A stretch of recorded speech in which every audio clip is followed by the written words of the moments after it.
तो प्रेयर भूल जाते हो क्या आप लोग बीच बीच में? प्रेयर क्या है याद नहीं रहती आप लोगों को, 2 बार देखा मैंने।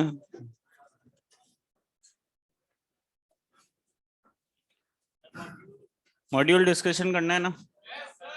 बिल्कुल। लास्ट के या स्टार्टिंग के? स्टार्टिंग के। चलिए मॉड्यूल निकालिए। मॉड्यूल डिस्कशन की बात कर रहे हैं बच्चों। देखिए मॉड्यूल डिस्कस करते हैं, फटाफट मॉड्यूल निकालें। फोटो इलेक्ट्रिक इफेक्ट थोड़ा सा भी डिस्कशन नहीं हुआ था। चलिए स्टार्ट करते हैं। सबसे पहले बिगनर बॉक्स, बिगनर बॉक्स 1। बच्चों बिल्कुल शांत हो जाना, मेरी बात सुन लेना। डाउट डिस्कशन के लिए प्लीज, डाउट डिस्कशन के लिए ध्यान रखें। अगर किसी की भी आवाज आई तो डाउट डिस्कशन कर दूंगा मैं बंद, फिर आप डाउट पे आके पूछ सकते हो, क्योंकि डाउट के लिए लेक्चर नहीं मिलता है। और अगर शांत रहोगे तो फटाफट डिस्कशन करते हैं, 15 मिनट स्टार्टिंग के डिस्कशन के। जिसे भी क्वेश्चन पूछना है हाथ ऊपर करिए, प्रॉब्लम नंबर बोलिए। हाँ, इलस्ट्रेशन 7, इलस्ट्रेशन 7 और बोलिए। बातें पीछे पीछे, बालक बालक बालक। बिगनर बॉक्स 2 का थर्ड क्वेश्चन, बिगनर बॉक्स 2 का क्वेश्चन नंबर 3। पहले बिगनर बॉक्स इलस्ट्रेशन लिखवा दीजिए जो भी है आपके, फटाफट बोलिए। बिगनर बॉक्स और इलस्ट्रेशन में कहीं भी क्वेश्चन सॉल्व भी किए नहीं किए? और कोई डाउट है? चलिए एक्सरसाइज में आते हैं हम। एक्सरसाइज फर्स्ट में कोई भी डाउट है बोलिए। ये ध्यान रखना, मैंने यहाँ लिख दिया है फोटो इलेक्ट्रिक इफेक्ट, खोपड़ा फोड़ दूंगा अगर किसी ने मैटर वेव का क्वेश्चन पूछा तो अभी। हाँ, क्वेश्चन नंबर 13, 11, 21, 10 और बोलिए। इधर वाले बच्चों को भी वही डाउट आएंगे, फिर भी अगर आपका कोई डाउट है आप यहाँ पर लिख लेना। हाँ 11 लिख लिया। बच्चों आवाज आ रही है क्या आप लोगों को इधर? यस। चलिए और बोलिए। एक्सरसाइज फर्स्ट कंप्लीट मानो। मैंने क्या कहा है बेटा, खोपड़ा फोड़ दूंगा फोटो इलेक्ट्रिक के अलावा दूसरा क्वेश्चन पूछा तो। और कोई क्वेश्चन? एक्सरसाइज फर्स्ट में अगर आपको मेरी बात सुनिए, ऐसे नहीं बताओगे आप। E बराबर एच न्यू, फ्रीक्वेंसी दे रखी है, फोटोन की एनर्जी निकालनी है। अगर ऐसा क्वेश्चन भी नहीं आता तो बिल्कुल पूछ सकते हो। समझ में आ गई बात? अब बोलिए क्या डाउट है। 24, वेरी गुड। 12, मुझे पता है ना कैसे पूछोगे आप। 18, 15, पूछ ही नहीं रहते तो क्या करें फिर। 28, ये लीजिए 28। थोड़ा शांत रहे बस, ठीक है ना? मुझे पता है बच्चा क्या शर्माता है डाउट पूछने में, कोई बात नहीं, मैंने आपको बता दिया। इतना आसान क्वेश्चन हो तो ही पूछ लें, तभी पूछेंगे बच्चे। चलिए इतना तो अपन डिस्कस करते हैं पहले। देखिए 15 मिनट में हो जाता है क्या। बिगनर बॉक्स 2 का क्वेश्चन नंबर 3। अब शांत हो जाना बिल्कुल, आवाज नहीं आनी चाहिए किसी की भी भाई, डिस्कशन बंद कर दूंगा नहीं तो मैं। लाइए बताइए क्वेश्चन क्या है। बिगनर बॉक्स 2 का क्वेश्चन नंबर 3 बताओ बच्चों।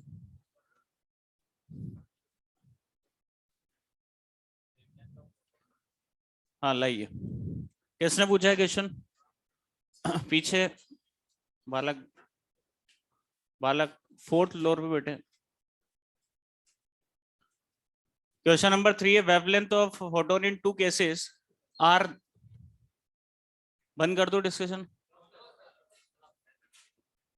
वेवलेंथ दे रखी है 2 केसेस में, इतनी इतनी पोटेंशियल डिफरेंस। किसने पूछा था क्वेश्चन?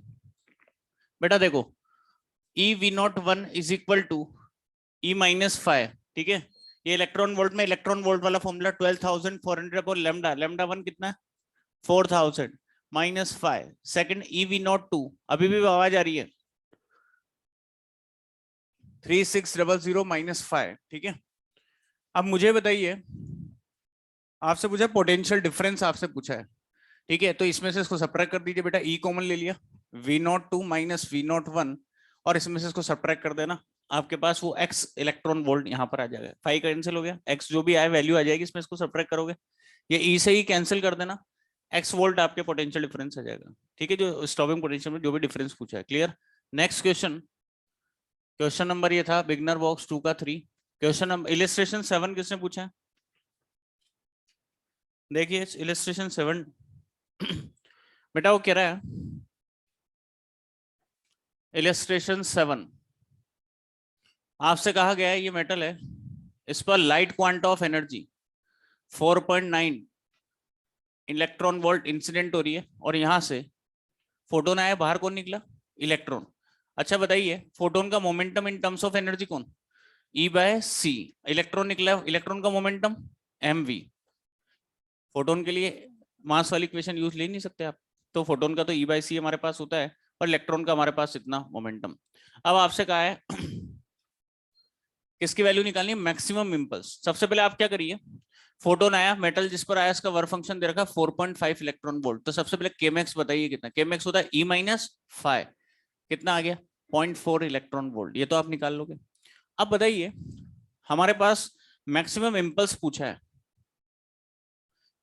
मैक्सिमम इंपल्स मतलब maximum change in momentum, maximum change in momentum, momentum में चेंज होता है फाइनल माइनस इनिशियल, तो आपके पास P2 माइनस P1 ये यहां पर रखना है, P2 final minus initial, P2 है आपके पास डायरेक्शन इस डायरेक्शन में, ठीक है।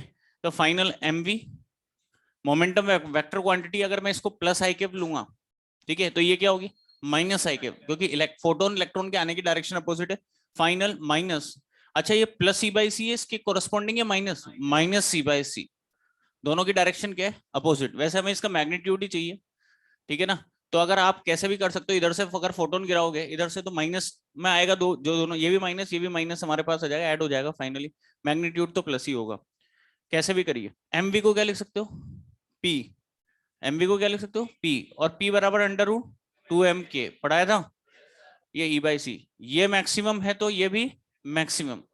क्या आपके पास केमैक्स है या नहीं, पर इसको जूल में रखना क्योंकि केजी में है, और ये आपके पास ई रहा, इसको भी जूल में कन्वर्ट कर देना। सॉल्व किसने पूछा था, कर लोगे सॉल्व। नेक्स्ट इलेस्ट्रेशन 7 के बाद एक्सरसाइज फर्स्ट में क्वेश्चन नंबर 13 हो गया। क्वेश्चन नंबर 11 किसने पूछा है बोलिए, 11 हाँ ऑनलाइन पूछा, आपको कैसे पता, किसने बोला, यहाँ से पूछ रहे हो क्वेश्चन तुम अच्छा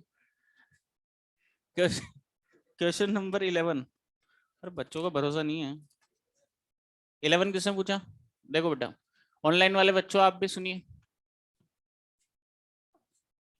वो कह रहा है ऐसा क्वेश्चन मैंने आपको क्लास में कराया भी था जब फोटो सेल पढ़ाया था, वो कह रहा है सेपरेशन जो रखी है बच्चों 0.2 मीटर, तो आपके पास stopping potential cut off voltage मतलब स्टॉपिंग पोटेंशियल दे रखा है कितना 0.6 वोल्ट, और फोटो करंट कितनी दे रखी है बच्चों 18 मिली एम्पियर।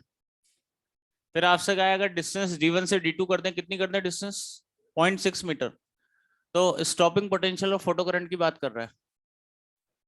और मैंने आप लोगों को बताया intensity I is proportional to NP is proportional to N is proportional to I is proportional to 1/d square.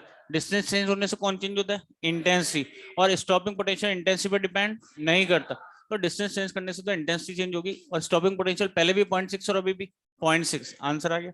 अगर करंट निकालनी हो तो करंट कैसे निकालते हैं, यहाँ से देख लो, I is proportional to 1/d square, I2 निकाल लो, I2 by I1 is equal to D1/d2 का होल स्क्वायर। I1 दे रखा है, D1 D2 आपको पता है, I2 निकालना, जो भी आंसर आएगा वो चारों ऑप्शन में से किसी में मैच नहीं होगा, तो फिर स्टॉपिंग पोटेंशियल वाला आंसर आपके गया 0.6। क्वेश्चन नंबर 21, 21 किसने पूछा बच्चों 21, ये तो फिर भी ठीक क्वेश्चन है, मैं तो E बराबर एच नहीं बोला था, बोलो किसने पूछा 21 21 क्वेश्चन है, वर्क फंक्शन दे रखा है 3.3, थ्रेशोल्ड फ्रीक्वेंसी पूछ रहा है। फाइव बराबर 3.3 इलेक्ट्रॉन वोल्ट, यूनिट का ध्यान रखें। फाइव बराबर होता है बच्चों एच न्यू नॉट, ये होता है जूल में। किसमें होता है? जूल। तो 3.3 इसको भी जूल में कन्वर्ट करो, 1.6 इंटू 10⁻⁹ अब डिवाइड बाय एच कर देना, आपका आंसर आ जाएगा। ठीक है, एच की वैल्यू आपको पता है, यूनिट का ध्यान रखें। क्वेश्चन नंबर 10, 10 किसने पूछा है बोलिए। क्वेश्चन नंबर 10 किसी को डाउट हो? अरे 10 किसने पूछा था? जबरदस्ती थोड़ी बताऊंगा बच्चों, नहीं पूछा तो कोई दिक्कत ही नहीं। किसी को डाउट है हाथ ऊपर करिए। क्वेश्चन नंबर 24, 24 सेम क्वेश्चन, इधर देखो किसने पूछा है। बेटा आप ये जानते हो ना, I is proportional to 1/d², तो I2/I1 is equal to d1/d2²। ठीक है ना। अच्छा क्वेश्चन में ऑप्शन किसकी टर्म्स में? एन की टर्म्स में। इधर देखो तो ये वाला ले लो, n is proportional to 1/d²। ठीक है, तो n2/n1 बराबर d1/d2²। d1 1, d2 2 दे रखा है, इसका स्क्वायर 1/4, मतलब n1/4 आ गया n2। तो कौन सा ऑप्शन आ गया? Fourth. Number of electron emitted is quarter of initial number. Clear? अरे समझ में आ गया। क्वेश्चन नंबर 12 किसने पूछा है? देखिए 12 क्वेश्चन है बेटा, केमेक्स आपको कैलकुलेट करना है।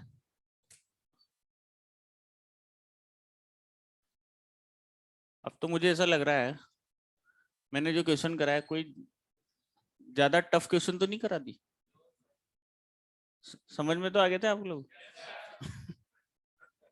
नहीं, यहाँ तो क्या है, आपके केमेक्स ई और फाई का ही खेल है। फाई दे रखा है, आपको पास केमेक्स पूछ रहा है, इलेक्ट्रॉन वोल्ट में ऑप्शन दे रखे हैं, तो आप ई और फाई रखिए। ई इलेक्ट्रॉन वोल्ट में कितना? 12,400 अपॉन लैम्डा, लैम्डा इन एंगस्ट्रॉम कितना? बोलो। देखो मैक्सिमम आपके कह रहा है मैक्सिमम वेवलेंथ, किसने पूछा था? बेटा मैक्सिमम वेवलेंथ गिवन है, मैक्सिमम वेवलेंथ या लॉन्गेस्ट वेवलेंथ क्या होती है? लैम्डा नॉट होती है ना। 200 नैनोमीटर दे रखी है, और लैम्डा कितना दे रखा है? 100 नैनोमीटर, मतलब 1000 एंगस्ट्रॉम। और 5 इलेक्ट्रॉन वोल्ट में 12,400 upon lambda naught, lambda naught कितना है? बस सॉल्व कर लीजिए, केमेक्स आ गया इलेक्ट्रॉन वोल्ट में। क्लियर? एससी बाय लैम्डा मत लगाना, जूल में आता है, फिर इलेक्ट्रॉन वोल्ट में कन्वर्ट करना पड़ेगा नहीं तो। क्वेश्चन नंबर 18, 18 कहाँ गया ग्राफ? Very good. किसने पूछा 18?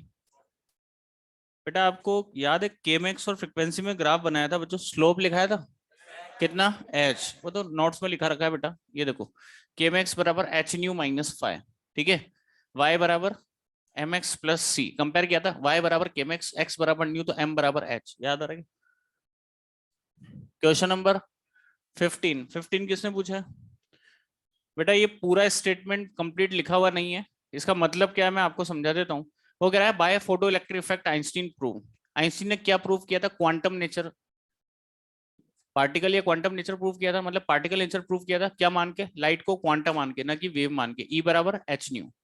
ठीक है, यहाँ ये अगर फोटो इलेक्ट्रिक इफेक्ट नहीं लिखता और वो कहता कि आइंस्टीन प्रूफ, तो ई बराबर एमसी स्क्वायर प्रूफ किया है उसने। अदर फोटो इलेक्ट्रिक इफेक्ट की बात कर रहा है, तो क्वेश्चन में यहाँ पर ये कहना चाहता है, मतलब जो उसका आंसर आ रहा है उसके कॉरेस्पॉन्डिंग बता रहा हूँ कंप्लीट स्टेटमेंट नहीं लिखा हुआ। कहना ही चाहता है कि by photo electric effect Einstein proof, Einstein ने प्रूफ किया था पार्टिकल नेचर को क्या मान के? फोटोन, क्वांटम मान के लाइट को, ई बराबर एच न्यू। वो कहना चाहता है आपके। हाँ बेटा बोलो।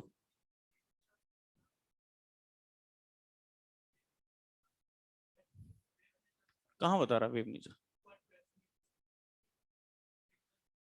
जब लाइट किसी मैटर पर आती, जब तक रेडिएशन मूव करते हैं तो वेव है, पर एब्जॉर्प्शन होता है ना वो फोटोन की फॉर्म में होता है। इसने बताया था, ये मान के, वेव की फॉर्म में नहीं होता, ये मान के एक्सप्लेन किया था उसने कि पार्टिकल नेचर होती है।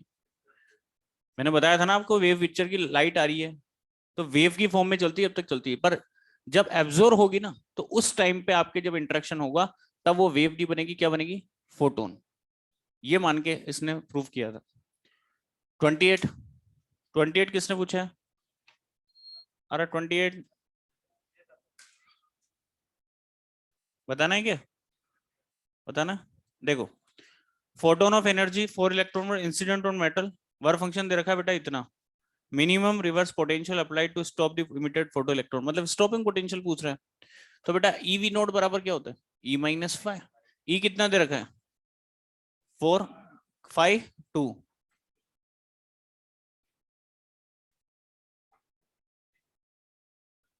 रिवर्स मतलब वही स्टॉपिंग पोटेंशियल की बात कर रहे हैं, ठीक है। ये एक्सरसाइज फर्स्ट आपकी कंप्लीट हो गई है। एक्सरसाइज सेकंड पे लो क्या, पूछ लो 1 से 20 तक, अगर कोई डाउट है पूछ लो, देंगे 1 से। बिगनर बॉक्स 2 का फोर्थ, लाओ बिगनर बॉक्स देख लेते हैं। बिगनर बॉक्स 2 का फोर्थ क्वेश्चन देखिए बच्चों।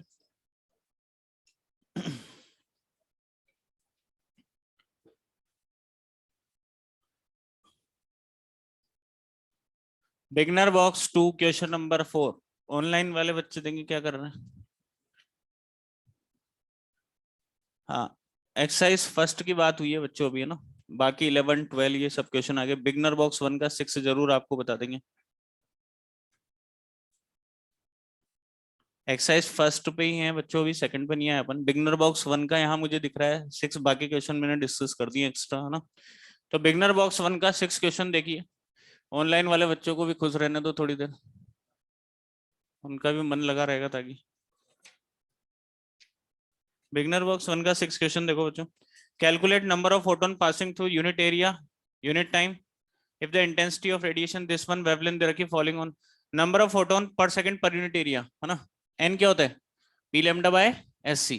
आपको तो इंटेंसिटी दे रखी है, तो हम जानते हैं इंटेंसिटी क्या होती है, पावर पर यूनिट एरिया। तो पावर को क्या लिख दूं यहाँ, I into A into lambda by S C. अच्छा बताइए, क्या लैम्डा किस में रखोगे, मीटर। आई कितना, इंटेंसिटी कितनी गिवन है बताओ, 100। एरिया कितना है, 1 मीटर स्क्वायर। और यूनिट एरिया, और लेमडा मीटर में कितना होगा, 400 इंटू 10⁻⁹ एस सी की वैल्यू 2 इंटू 10⁻⁻25। बस सॉल्व कर लेना, ये आ जाएगा आपके पास। और किसी क्वेश्चन में डाउट हो। बिगनर बॉक्स 2 का फोर्थ, बिगनर बॉक्स 2 का fourth.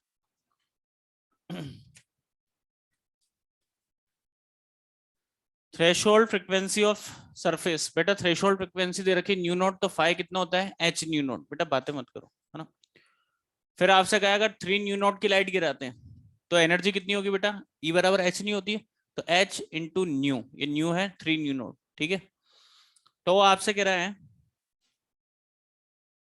Maximum speed of emitted photo electron, तो मैक्सिमम स्पीड कितनी है बेटा, वी मीटर पर सेकंड, ठीक है।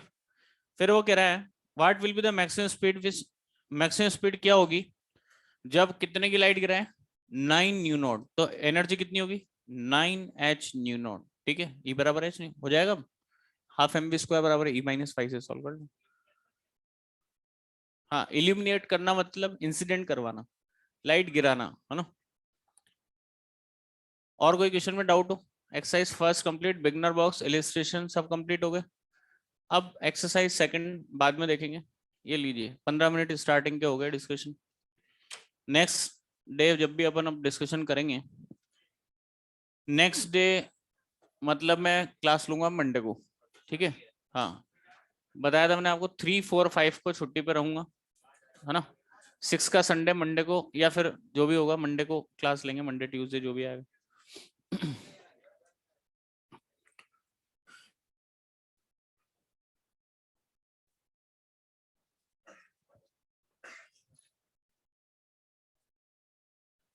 बच्चों कहाँ तक हुआ था लास्ट में बताइए, क्वेश्चन करा रहे थे, कौन सा क्वेश्चन कराया था देंगे बताओ। अच्छा फोटोन वाले हो गए थे बच्चों, वो हो गए थे टेम्परेचर वाले, टेम्परेचर का क्वेश्चन हो गया था। अरे बच्चों लिख तो रखा 1600 केल्विन वाला। तो एक काम करिए, अब आते हैं अपन, मैटर वेव के क्वेश्चन स्टार्ट किया आप लोगों ने, तो स्टार्ट करिए। अपन पढ़ते हैं डेविसन जर्मर एक्सपेरिमेंट, हेडिंग लिखिए डेविसन एंड जर्मर एक्सपेरिमेंट। बच्चों टाइम नहीं दूंगा मैं, ध्यान रखना। डायग्राम बनाने के लिए मेरे साथ साथ डायग्राम बना लेना, मेरे डायग्राम बनने के 1 मिनट और दे दूंगा एक्स्ट्रा डायग्राम बनने के बाद, उससे ज्यादा टाइम नहीं दूंगा, तो साथ साथ बनाए।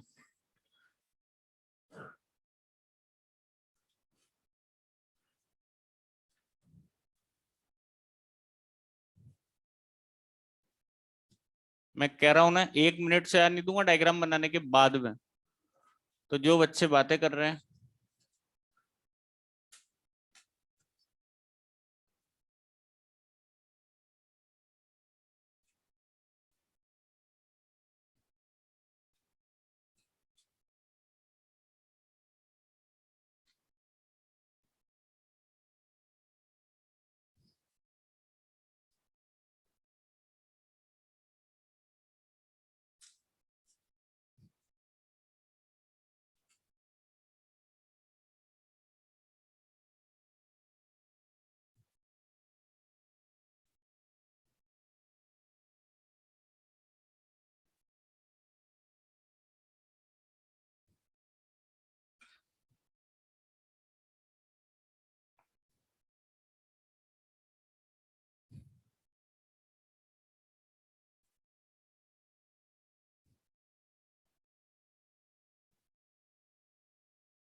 ये एसी चल भी रहे नहीं चल रहे, पता नहीं।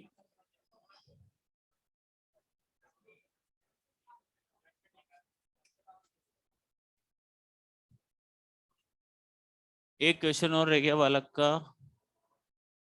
शशांक बेटा अभी बता देंगे आपको ना। बिगनर बॉक्स 1 का क्वेश्चन नंबर 7, ठीक है, लास्ट में आपने पूछा, बाद में लास्ट में देखते हैं ना। ये डायग्राम बनाइए। ये रोटेटिंग डिटेक्टर, ये कैथोड, और ये हमारे पास सिलेंड्रिकल फॉर्म में एनोड है। ये 44 से 68 वोल्ट प्रैक्टिकली यहाँ अप्लाई किया गया। ये एनोड, ये है निकल क्रिस्टल।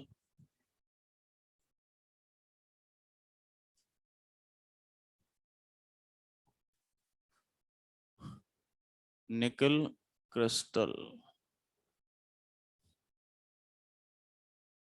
ये हमारे पास स्कैटरिंग एंगल,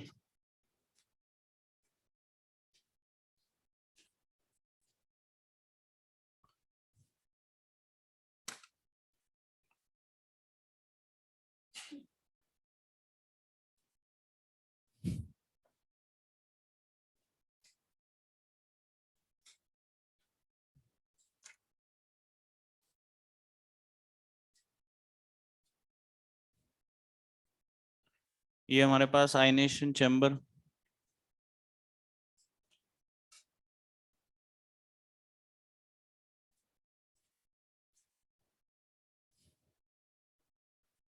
ये हमारे पास फिलामेंट,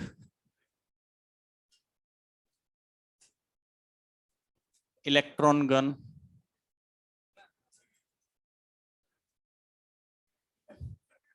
नाम मतलब तुम्हें पर कौन बेटा याद नहीं है क्या तुम्हें? इसके बाद, इस डायग्राम के बाद एक डायग्राम और बनाना।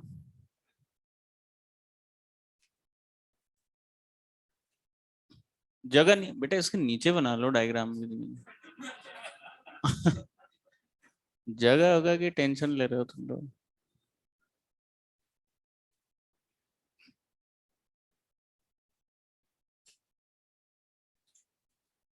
ये थीटा हमारे पास है ब्रेक एंगल, ब्रेक एंगल। ये पैरेलल प्लेन्स के बीच की distance small D, inter planar distance, और इसकी वैल्यू अप्रोक्सीमेट 0.91 एंगस्ट्रॉम। ये एटम्स के बीच की डिस्टेंस कैपिटल डी, इसको बोलते हैं inter atomic space. Capital D approximate twice of D के बराबर। बस ये डायग्राम बनाना है आपको, बाकी अब मत बनाना जो मैं बना रहा हूँ ना। हाँ बेटा, ब्रेक सिंगल।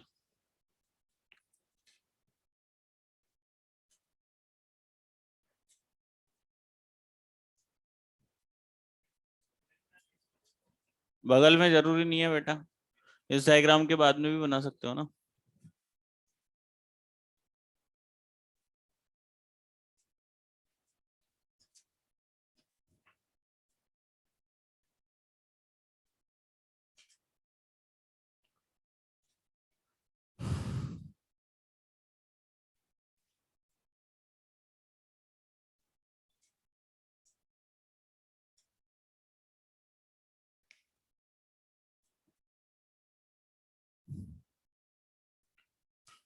तो 1 मिनट और आपके पास।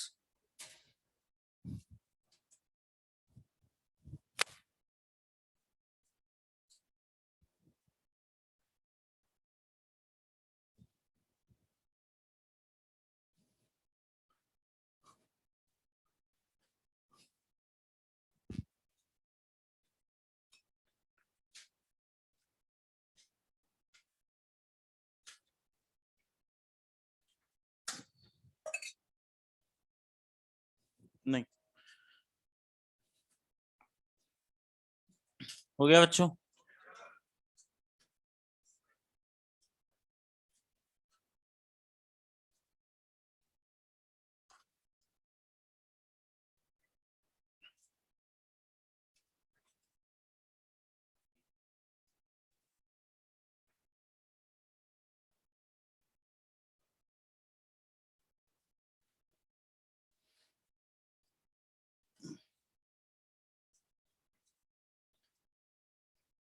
करें स्टार्ट?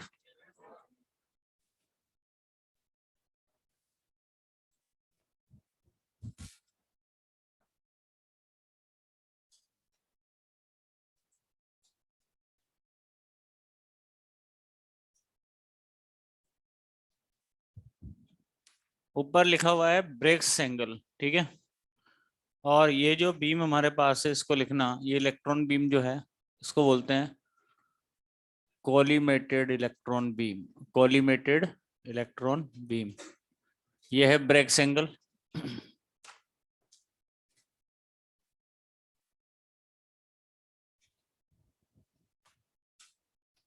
इंटरप्लेनर डिस्टेंस डी आपके दे रखा है अप्रोक्स 9.91 एंगस्ट्रॉम, 0.91 एंगस्ट्रॉम, ठीक है।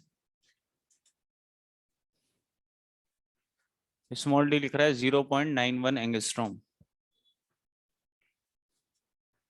चलिए स्टार्ट करते हैं बच्चों। देखिए सबसे पहला क्वेश्चन यहाँ पर आपके बनता है, करें ना? स्टार्ट हो गया? वेरी गुड बच्चों, देखो इधर सब। पहला क्वेश्चन यहां से बनता है कि डेविसन जर्मर एक्सपेरिमेंट प्रूव।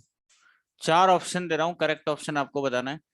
पहला ऑप्शन है dual nature of light, wave nature of electron, particle nature of light, या पार्टिकल नेचर ऑफ इलेक्ट्रॉन। क्या आएगा? कौन सी नेचर?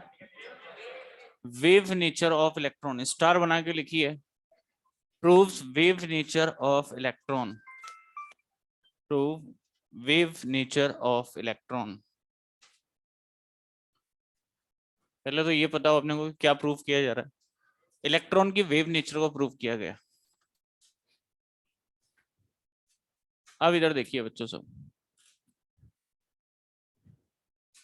वेव नेचर को प्रूव करने के लिए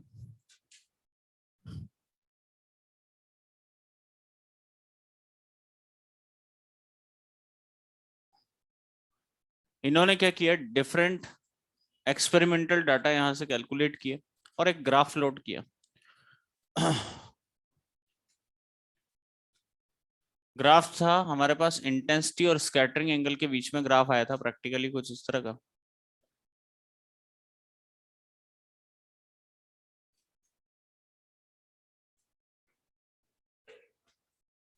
देखो बच्चों, सबसे पहले बात करें तो wave nature of electron prove की जाएगी। हमारे पास ये कैथोड, एनोड है सिलेंड्रिकल फॉर्म में। Anode is cylindrical and has a finite holes along its axis.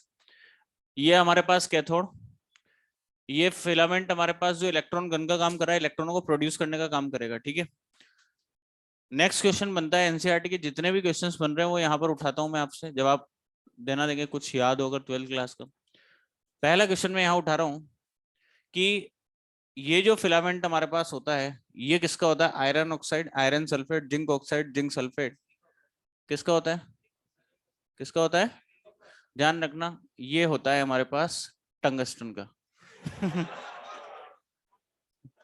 किसका होता है? टंगस्टन का, ठीक है। मैं तो चेक कर रहा था, देखें आप लोग क्या है तुक्का ही मारते हो या फिर याद है इसलिए।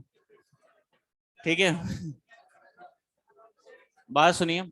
दूसरा क्वेश्चन एनसीईआरटी का दूसरा क्वेश्चन है, इस पर क्या होता है, फिलामेंट पर कोटिंग की जाती है ताकि इजीली इलेक्ट्रॉन लूज करे और काफी सारे इलेक्ट्रॉन्स हमारे पास लूज हो, एक बीम का फॉर्मेशन कर दे, उसके लिए इस पर कोटिंग की जाती है। 4 ऑप्शन दे रहा हूँ, zinc oxide, zinc sulphate, iron oxide, iron sulphate, barium oxide, barium sulphate. इस पर कोटिंग किसकी होती है? Very good, barium oxide. Barium oxide की कोटिंग होती है टंगस्टन का फिलामेंट। Next question. अच्छा मुझे बताइए, यहाँ पर आप ये देखो, ये लोअर और ये हायर, तो इलेक्ट्रिक फील्ड हायर से लोअर। अगर इलेक्ट्रिक फील्ड इधर होगा तो क्या इलेक्ट्रॉन पर फोर्स इस डायरेक्शन में लगेगा? अच्छा, तो नेक्स्ट क्वेश्चन हमारे पास है, फिलामेंट जो है ये इलेक्ट्रॉन गन का काम कर रहा है, इलेक्ट्रॉन को प्रोड्यूस करने का। तो आपसे पूछा जाएगा जो इलेक्ट्रॉन इलेक्ट्रॉन गन से प्रोड्यूस हो रहे हैं वो किस मेथड से? 4 ऑप्शन आपको देगा, field emission, photo electric emission, secondary emission या फिर थर्मियोनिक इमिशन। कौन सा? वेरी गुड, ध्यान रखना, थर्मियोनिक इमिशन मेथड द्वारा इलेक्ट्रॉनों को प्रोड्यूस किया जाता है। कौन से मेथड से?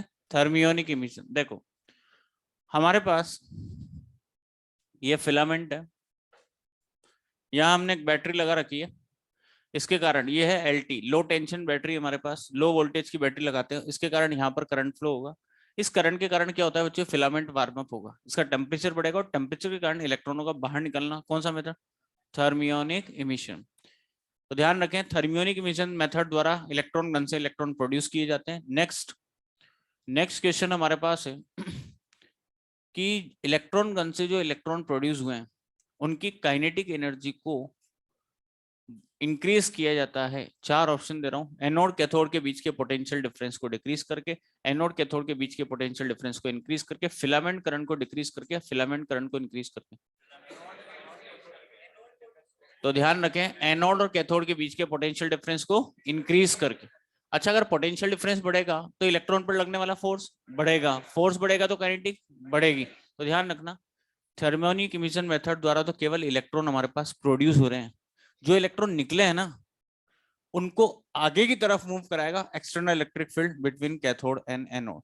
तो ध्यान रखना, कैथोड एनोड के बीच का पोटेंशियल डिफरेंस उनकी काइनेटिक एनर्जी प्रोवाइड करेगा। Next, now this electron beam जो भी प्रोड्यूस हुई है ये कन्वर्जिंग लेंस से हम कन्वर्स करके इस फाइनाइट होल से हम पास करते हैं। Now this electron beam is incident on nickel crystal. यहाँ पर क्या होगा?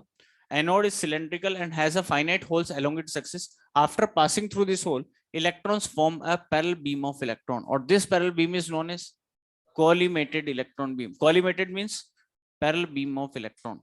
एक parallel beam हमें मिलती है। Now this electron beam is incident on nickel crystal. Nickel crystal लेने का खास मकसद ये था कि इसमें हर एटम दूसरे एटम से इक्वल डिस्टेंस पर होता है, रेगुलर स्पेस होती है एटम्स के बीच में। ये देखिए निकल क्रिस्टल 3D फॉर्म में था, हर एटम दूसरे एटम से इक्वल डिस्टेंस पर। इस तरह से इसमें काफी सारे पैरेलल प्लेन्स हमारे पास होंगे, ठीक है। तो 2 सक्सेसिव पैरेलल प्लेन्स के बीच की जो डिस्टेंस होती है उसको बोलते हैं हम स्मॉल डी। प्लेन्स के बीच की डिस्टेंस स्मॉल डी। अब देखिए मैंने ये फ्रंट वाला प्लेन ले लिया, जिसको मैं मार्क किया है, ये वाला, ये फ्रंट प्लेन जो है ये मैंने लिया है यहाँ पर, ये वाला, ठीक है। इसमें ऐसे पैरेलल प्लेन्स दिख रहे हैं आपको, ये पैरेलल प्लेन्स, ठीक है। ये पैरेलल प्लेन्स काफी सारे हैं और इनमें 2 पैरेलल प्लेन्स के बीच की डिस्टेंस जो होती है उसको स्मॉल डी से रिप्रेजेंट करते हैं। इसको क्या बोलते हैं बोलिए? Interplanar distance. किसके बीच की डिस्टेंस? प्लेन्स के बीच की डिस्टेंस। किसके प्लेन? 2 प्लेन्स के बीच की डिस्टेंस। और निकल क्रिस्टल के लिए किसी इक्विपमेंट से कैलकुलेट की थी, वो डिस्टेंस कितनी आई थी? अप्रोक्स 0.91 एंगस्ट्रॉम, ठीक है। अब एटम्स के बीच की जो डिस्टेंस होती है, किसके बीच की? एटम्स के बीच की जो डिस्टेंस हमारे पास होती है इसको क्या बोलोगे? Inter atomic space. ध्यान रखना, मैं न्यूमेरिकल कराऊंगा काम आएगा। एटम्स के बीच की distance interatomic space, planes के बीच की distance interplanar distance. Interplanar distance किस ऑर्डर की? एंगस्ट्रॉम। किस ऑर्डर की? एंगस्ट्रॉम। इन्होंने देखा capital D approximate twice of D होता है, तो अगर ये एंगस्ट्रॉम तो ये भी एंगस्ट्रॉम, दोनों एंगस्ट्रॉम ऑर्डर की है हमारे पास। अब इसको प्रूव करने के लिए यहाँ क्या प्रूव किया जा रहा है? इलेक्ट्रॉन की वेव नेचर। अगर इलेक्ट्रॉन की वेव नेचर को प्रूव कर रहे हैं तो इलेक्ट्रॉन की वेव नेचर को प्रूव करने के लिए यहाँ वेव ऑप्टिक्स अगर आपने पढ़ा हो तो उसकी एक प्रॉपर्टी हमारे पास काम आएगी बच्चों। प्रॉपर्टी क्या थी? याद करना, अगर किसी को बाई चांस याद आ जाए, किसी भी इंसिडेंट बीम का किसी भी क्रिस्टल से डिफ्रैक्शन, डिफ्रैक्शन मतलब bending of wave from corner, bend होना केवल तभी पॉसिबल है जब इंसिडेंट बीम की वेवलेंथ का ऑर्डर इसकी साइज के कंपेरेबल हो, ऐसा कुछ कहीं पढ़ा है क्या? वापस सुनना क्या कहा। किसी भी डिफ्रैक्शन की कंडीशन है, डिफ्रैक्शन केवल और केवल तभी पॉसिबल है जब इस इंसिडेंट बीम का, जो भी बीम आ रही है, उसकी वेवलेंथ का ऑर्डर, इस वेवलेंथ का ऑर्डर प्लेन्स के बीच की डिस्टेंस ये रही, या फिर एटम्स के बीच के डिस्टेंस की हो, इसके ऑर्डर की होनी चाहिए तो डिफ्रैक्शन होगा। अदरवाइज कोई चांस हमारे पास नहीं है बच्चों डिफ्रैक्शन का, केवल ये चांस है डिफ्रैक्शन का। इसके कंपेरेबल होनी चाहिए हमारे पास साइज। ठीक है, अब देखिए एक्सपेरिमेंटल डिफरेंट वोल्टेजेस अप्लाई किए गए, 44 से 68 वोल्ट तक अप्लाई किया। सबसे पहले मैं यहां पर अप्लाई करता हूं, मान लीजिए 44 वोल्ट। सबसे पहले अगर 44 वोल्ट अप्लाई किया तो इन्होंने 44 वोल्ट पर ये इलेक्ट्रॉन बीम यहां से पास हुई। 44 इलेक्ट्रॉन है तो सब एक्सपेरिमेंटल, क्या सोचा और कैसे प्रूव किया वो देख रहे हैं अपन तो। 44 इलेक्ट्रॉन वोल्ट की काइनेटिक एनर्जी से ये इलेक्ट्रॉन बीम यहां पर इंसिडेंट हुई।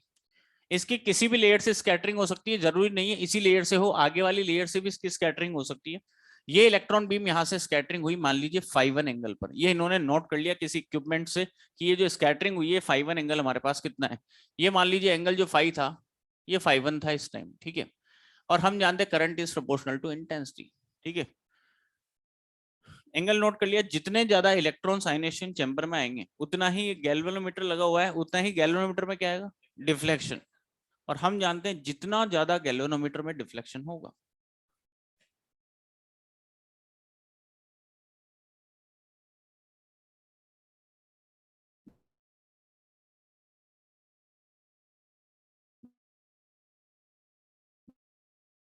कैलकुलेट कर लिया, इंटेंसिटी डिटेक्ट करा, मान लीजिए इस टाइम इंटेंसिटी हमारे पास थी I1। फिर वोल्टेज चेंज किया, वोल्टेज चेंज करेंगे, मान लो 44 की जगह हमने यहाँ पर 48 वोल्ट लगा दिया। एक्सपेरिमेंट कर रहे हैं 40। अच्छा एक बार बताइए, अगर ये वोल्टेज चेंज करेंगे तो इलेक्ट्रॉन की काइनेटिक एनर्जी में चेंज बढ़ेगी। अब हायर और ज्यादा काइनेटिक एनर्जी से गए, स्कैटरिंग हुई, क्या जो एंगल पहले वाला था उसी एंगल पर स्कैटरिंग होगी, कहीं भी हो सकती, कहीं भी एंगल सेम रहेगा डिफरेंट। सीधी सी बात है, हमारे पास मान लीजिए एक बॉल है, इस बॉल को आप सॉलिड पर किसी क्रिस्टल पर फेंक रहे हो या दीवार पर भी फेंक रहे हो, तो ये स्लो फेंकूंगा तो जो ये एंगल होगा दिस वन, और फास्ट फेंकोगे तो ये जो एंगल होगा वो सेम होगा डिफरेंट, डिफरेंट होगा हमारे पास। और बिल्कुल होता भी है। कैसे एंगल चेंज होता है आपके, एंगल किस तरह से वेरी करता है हमारे पास पोटेंशियल के साथ, वो अभी आगे आपको बताते हैं। पोटेंशियल चेंज करने से एंगल कैसे चेंज होता है। आपके एग्जाम्पलर में क्वेश्चन दे रखा है कि अगर एनोड कैथोड के बीच के पोटेंशियल डिफरेंस को इंक्रीज करें तो ये जो एंगल होता है हमारे पास स्कैटरिंग एंगल, अर्लियर वैल्यू से इंक्रीज, अर्लियर वैल्यू से डिक्रीज, ऐसे आपके। तो अभी बताते हैं उसको, जब न्यूमेरिकल बताऊंगा वहां बताते हैं। अब देखिए मैंने लगाया 48 वोल्ट, 48 वोल्ट पर 48 इलेक्ट्रॉन वोल्ट की काइनेटिक एनर्जी से इलेक्ट्रॉन बीम आई। मान लीजिए ये φ2 एंगल पर इसकी स्कैटरिंग होगी, ये दिस वन, ये एंगल है φ2, φ2 एंगल पर स्कैटरिंग होगी। इन्होंने नोट कर लिया एंगल कितना आया, ये φ2 मान लीजिए। और किसी भी एंगल पर स्कैटरिंग हो सकती है, तो हम क्या करते हैं, ये रोटेटिंग डिटेक्टर यहाँ पर है, इस पे स्केल लगा हुआ है डिटेक्शन के लिए, ये पूरा इस तरह से रोटेट हो जाता है। यहाँ से ये रोटेट हुआ, इलेक्ट्रॉन आयनेशन चैम्बर में कलेक्ट किए गए, जितने ज्यादा इलेक्ट्रॉन आयनेशन चैम्बर में आएंगे उतना ही गैल्वेनोमीटर में डिफ्लेक्शन, जितना ज्यादा डिफ्लेक्शन होगा उतनी ज्यादा करंट, और जितनी ज्यादा करंट उतनी ज्यादा इंटेंसिटी। तो क्या मैं कह सकता हूँ deflection of galvanometer is proportional to intensity of electron. अब देखिए हमने फिर इंटेंसिटी नोट करी I2। तो इन्होंने क्या किया, डिफरेंट डिफरेंट वोल्टेजेस पर, तीन वेरिएबल्स हैं, डिफरेंट डिफरेंट वोल्टेजेस पर डिफरेंट डिफरेंट स्कैटरिंग एंगल्स मिले, और डिफरेंट इन इलेक्ट्रॉन की इंटेंसिटी ऑब्टेन हुई। और डिफरेंट वोल्टेजेस पर स्कैटरिंग एंगल और इंटेंसिटी के बीच में ग्राफ प्लॉट किए। कुछ ग्राफ कैसे आए, कुछ कैसे आए, उनमें से हमारे पास अलग अलग वोल्टेजेस पर अगर हमने इंटेंसिटी, एक V बराबर 54, V बराबर 55, 45, 46, 47, अलग अलग वोल्टेजेस पर फाई और आई नोट कर लिया हमने, और इनके बीच में ग्राफ प्लॉट किया। तो ग्राफ देखिए कैसा है, अलग अलग वोल्टेजेस पर। एक वोल्टेज हमारे पास ऐसा था, उस पर जैसे मान लो V बराबर आपके पास 44 वोल्ट है, 40 वोल्ट पर 5 और I1 एंगल नोट किया, ये एंगल 5, और इस पर इंटेंसिटी थी I1। ये पॉइंट हमने यहाँ पर नोट कर दिया कि हमारे पास मान लीजिए कुछ ऐसा मिला। ठीक है, और ये सारे हमने यहाँ पर प्लॉट करे, जो भी हमें पॉइंट मिले I2 पर φ2। ठीक है, ये मान लीजिए ये आपके पास और ये मिला, ये I2 और φ2। फिर नेक्स्ट पॉइंट हमारे पास यहाँ पर अगर बात करें,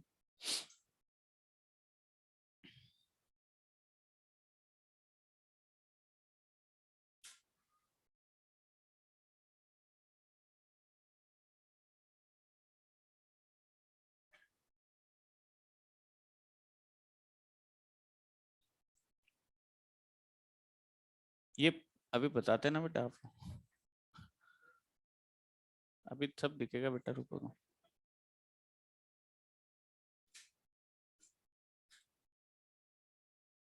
देखिए जो भी इन्होंने डिफरेंट डिफरेंट वोल्टेजेस पर एंगल्स मिले और फाई और आई के बीच में ग्राफ फ्लोट किया, ऐसे कुछ पॉइंट मिले, इन सबको जब इन्होंने मिक्स किया इस तरह से, तो इनके पास फाइनल जो हमारे पास कर्व मिला कुछ ऐसा।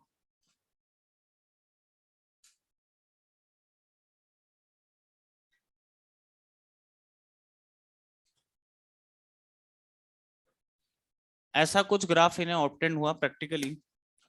इस ग्राफ से ही इन्होंने ये बता दिया कि हमारे पास ऐसा कुछ ग्राफ, आप लोगों ने बच्चों अगर याद हो आपने पढ़ा होगा, ऐसा ग्राफ आपने कहां पर पढ़ा था कि मैक्सिमम सेंटर पे मैक्सिमम और उसके बाद इंटेंसिटी रिड्यूस होती जा रही है। मैक्सिमम कहां पढ़ा था, डिफ्रैक्शन, कुछ याद आ रहा है? तो इन्हें जो डाटा मिला उस डाटा से इनको पता लग गया था कि कहीं ना कहीं हमारे पास डिफ्रैक्शन हो रहा है, और diffraction is a property of wave. Electron कहीं ना कहीं वेव नेचर तो शो कर रहा है। ये एक्सपेरिमेंटल ये ऑब्जर्व कर चुके थे, जो इन्हें एक्सपेरिमेंटल डाटा मिला था। अब इसको प्रूव करने के लिए इन्होंने क्या किया, देखिए प्रूफ किस तरह से किया इस चीज को। सबसे पहले आप ये बताइए, ये हमारे पास है टोटल एंगल कितना, 180। देखो ब्रेक्स एंगल क्या होता है, निकल क्रिस्टल, न्यूमेरिकल में काम आएगा, ध्यान रखना, निकल क्रिस्टल की सरफेस से इंसिडेंट बीम का एंगल या निकल क्रिस्टल की सरफेस से स्कैटर्ड बीम का एंगल जो होता है उसको बोलते हैं ब्रेक्स एंगल। कौन सा एंगल, ब्रेक्स एंगल। क्रिस्टल की सरफेस से इंसिडेंट बीम या स्कैटर्ड बीम के साथ का एंगल जो होता है, दिस वन, ये वाला थीटा, ये इंसिडेंट बीम के साथ हो या स्कैटर्ड बीम के साथ का एंगल हो, इसे हमने बोला है थीटा, ब्रेक्स एंगल। अब इसने प्रूव करने के लिए क्या किया, ब्रेक्स इक्वेशन की हेल्प ली। पहले तो बताओ टोटल एंगल कितना, 180, तो मैं लिख सकता हूं 2 थीटा प्लस 5 बराबर कितना, 180। इन्हें बहुत सारे कर्व मिले थे, उनमें से एक कर्व मैंने यहाँ प्लॉट किया है, फाइनल कर्व, कि एक कर्व ऐसा आया था v बराबर 54 पर, इन पर ही एक ऐसा डाटा मिला था कि v बराबर 54 वोल्ट और phi is equal to 50 degree पर, जिस पर मैक्सिमम इंटेंसिटी ऑब्टेंड हमारे पास हुई थी। क्या मिली थी, मैक्सिमम इंटेंसिटी। एक कर्व ऐसा मिला था, किस पर, किसी पर कम किसी पर ज्यादा, एक कर्व ऐसा था जो पीक हमारे पास मिला था, ये वोल्टेज, और ये वोल्टेज था 54 वोल्ट और फाई हमारे पास जो था 50 डिग्री, ऐसा तब हुआ था जब फाई कितना था बच्चों, ये 50 डिग्री, और इंटेंसिटी उस टाइम मैक्सिमम हमें ऑब्टेंड हुई थी। और उस टाइम मैक्सिमम इंटेंसिटी ऑब्टेंड हुई। अब इसने प्रूव कैसे किया, देखिए ब्रेक्स इक्वेशन हम सब जानते हैं। अच्छा कितने फाई पर मैक्सिमम इंटेंसिटी मिली, 50 डिग्री। अच्छा फाई अगर 50 डिग्री यहां पर रखोगे तो बताइए, सॉरी, हाँ फाई बराबर 50, तो थीटा कितना होगा, 180 minus phi divide by 2, phi कितना 50, तो थीटा कितना 65 डिग्री। ये हमारे पास आ गया थीटा की वैल्यू 65 डिग्री। अब इन्होंने देखो कैसे प्रूव किया,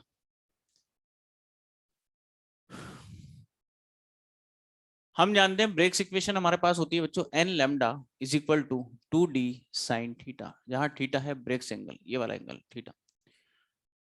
अब इन्होंने प्रूव करने के लिए इन्होंने कहा जैसे n बराबर 1 अगर हम रखें और इलेक्ट्रॉन के लिए प्रैक्टिकल वैल्यू अगर कैलकुलेट करें, कौन सी वैल्यू, प्रैक्टिकल, ये p means practical value 2d।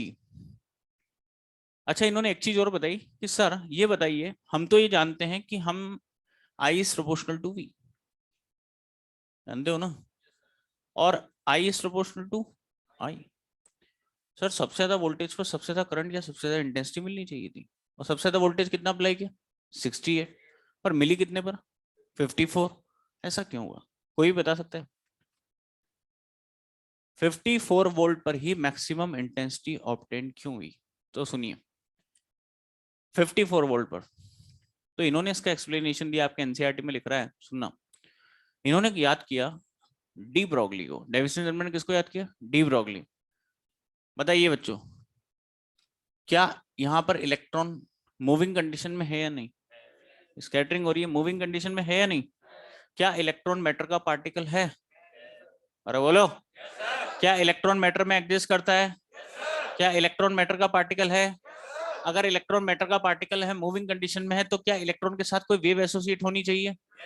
अभी सोच रहे हैं, प्रूव नहीं किया, अभी सोच रहे होनी चाहिए डी ब्रॉगली के अकॉर्डिंग।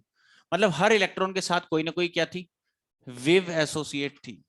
अब इन्होंने कहा होता क्या है कि जब इनमें स्कैटरिंग हुई तो स्कैटरिंग के बाद ये सारी वेव्स क्या हो गई, सुपरिम्पोज, क्या हो गई, और वेव सुपरिम्पोज होने के बाद इनमें पाया गया इंटरफेरेंस, क्या पाया गया, और phi is equal to 50 degree और V is equal to 54 volt पर जो इंटरफेरेंस था वो याद है कौन सा था, कंस्ट्रक्टिव इंटरफेरेंस, कौन सा, और आप सब जानते हो कंस्ट्रक्टिव इंटरफेरेंस में एम्पलीट्यूड मैक्सिमम, इंटेंसिटी मैक्सिमम, तो मैक्सिमम इंटेंसिटी मिलने का रीजन इन्होंने बताया कि maximum intensity is obtained at V is equal to 54 volt and phi is equal to 50 degree. It is due to the constructive interference between the electrons which is scattered from any layer of regular space atoms of crystal.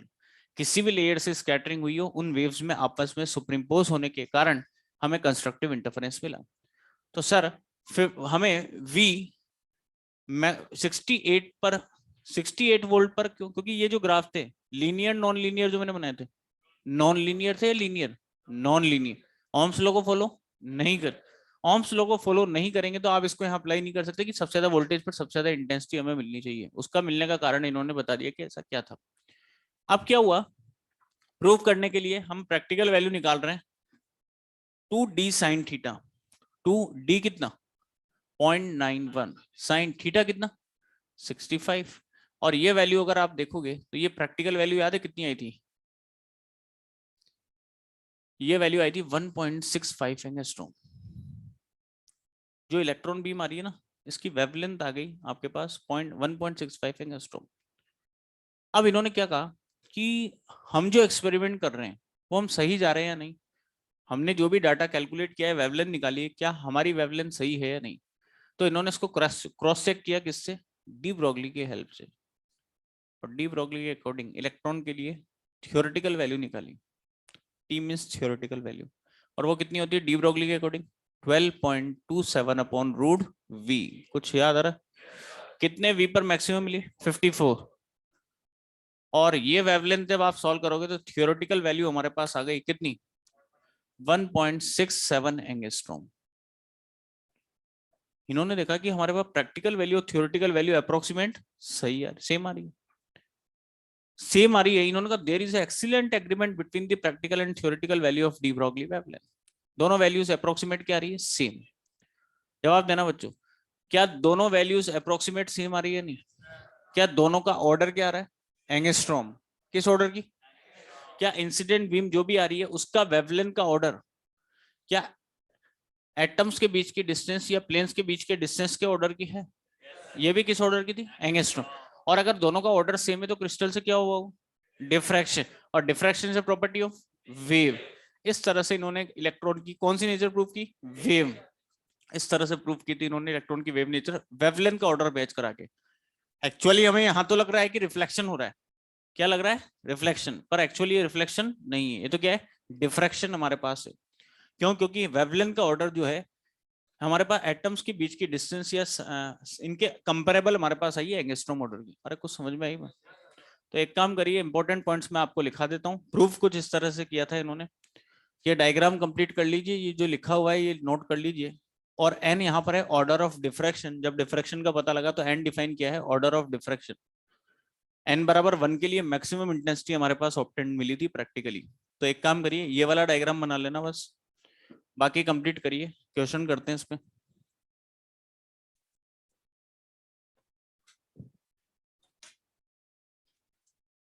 फटाफट complete करें, समय खराब ना करें।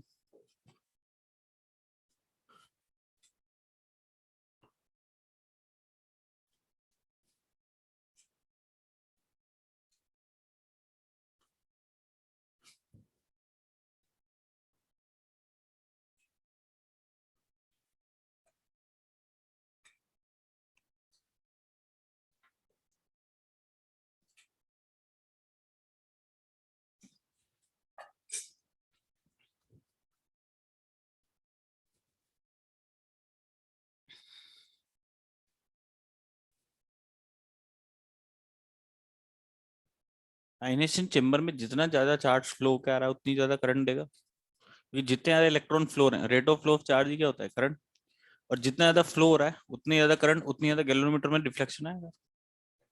तो हम कह सकते हैं deflection of galvanometer is proportional to intensity of electrons.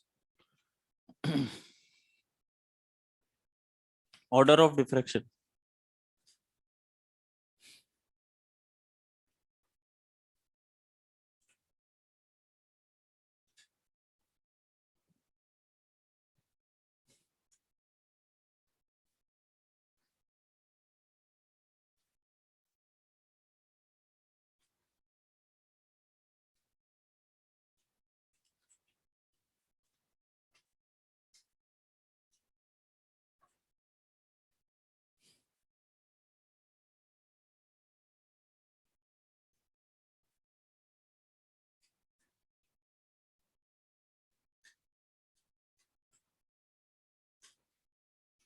हो गया बच्चों?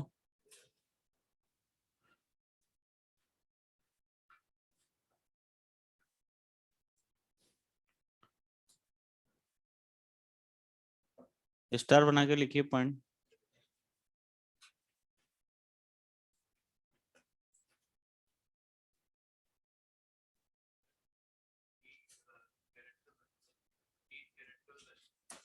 क्या बेटा? टी थ्योरेटिकल, हाँ लिखाऊं? ये प्रूव करने से पहले ही ये देख चुके थे, जो डाटा मिला था मैंने आपको अभी ग्राफ बताया था, डिफ्रैक्शन का ग्राफ ऑब्टेन हुआ था प्रैक्टिकली, तो इनको आइडिया तो वहीं लग गया था।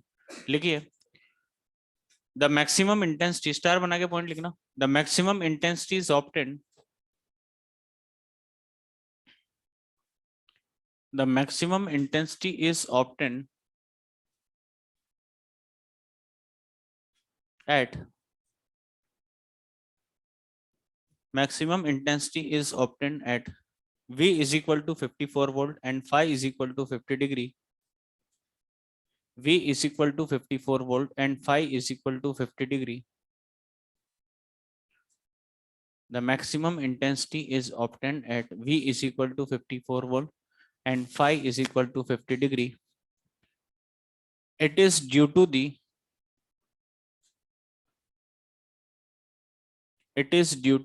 constructive interference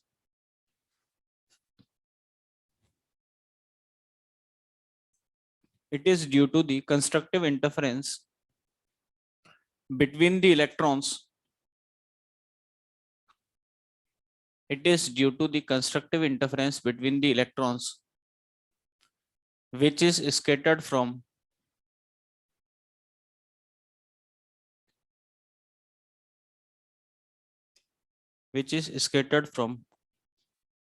different layers of crystal, which is scattered from different layers of crystal.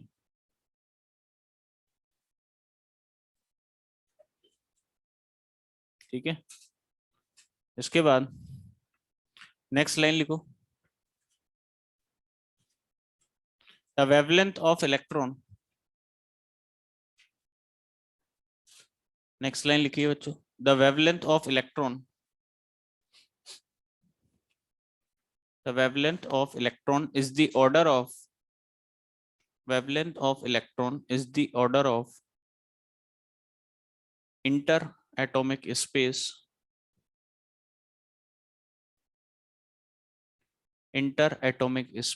that's why it is proved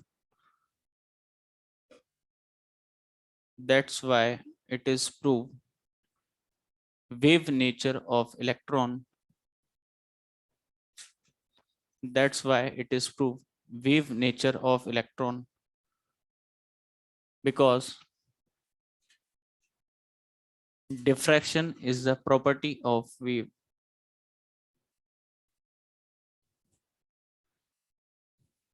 Because diffraction is the property of wave.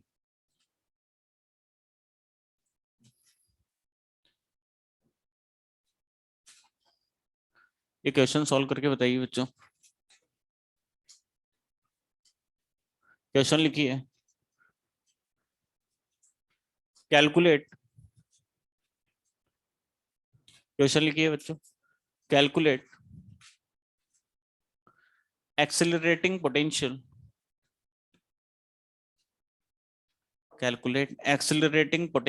for electron sorry, accelerating potential of electron, calculate accelerating potential of electron for maximum intensity, for maximum intensity. ये diagram बनाइए,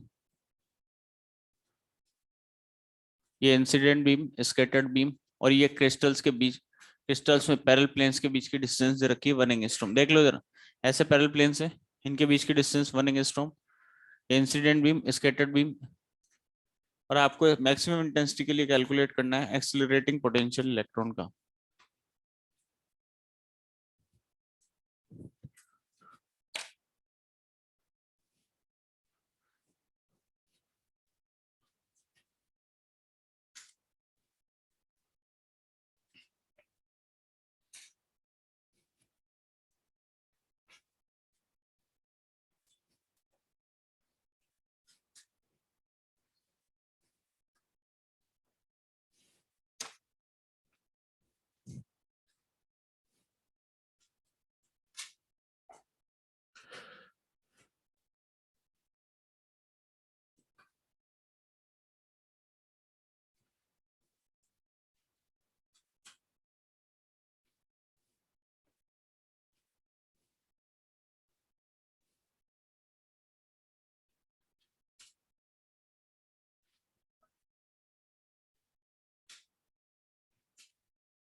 है किसी का answer?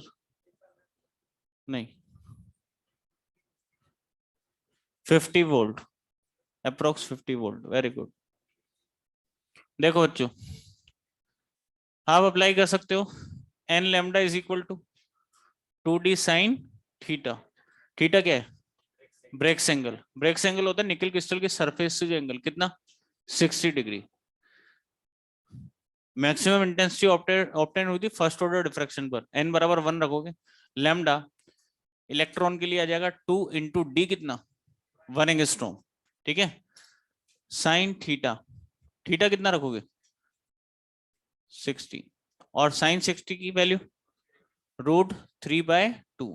Potential निकालना है तो electron की D Broglie wavelength in terms of potential मैंने आप लोगों को लिखाया था क्या? 12.27 अपॉन √v। कुछ याद है? तो आप मुझे बताइए, स्क्वायर करोगे, 2 से 2 भी कैंसिल, स्क्वायर करोगे तो कितना? 150 approx upon v is approximate equal to √3 का स्क्वायर 3, दोनों तरफ स्क्वायर कर दो, तो ये v is approximate equal to आ जाएगा कितना? 50 वोल्ट। नोट करिए, वेरी गुड, इधर आ गया आंसर आपका करेक्ट, बिल्कुल।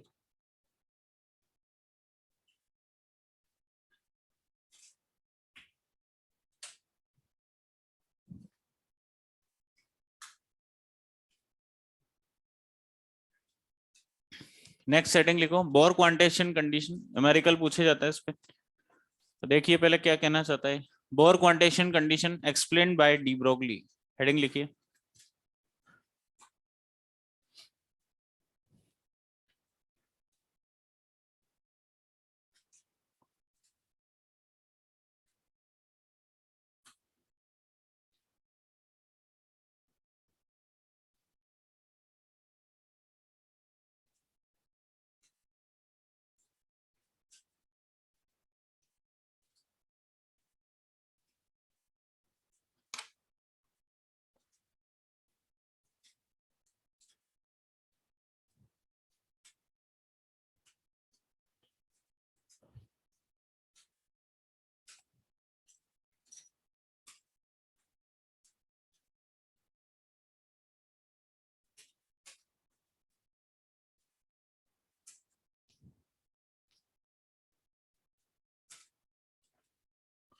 देखिए बच्चों, समझिए क्या कहा गया इसके थ्रू और किस तरह से इसने बोर क्वांटेशन कंडीशन को एक्सप्लेन किया। देखिए, इधर सुनिए बच्चों,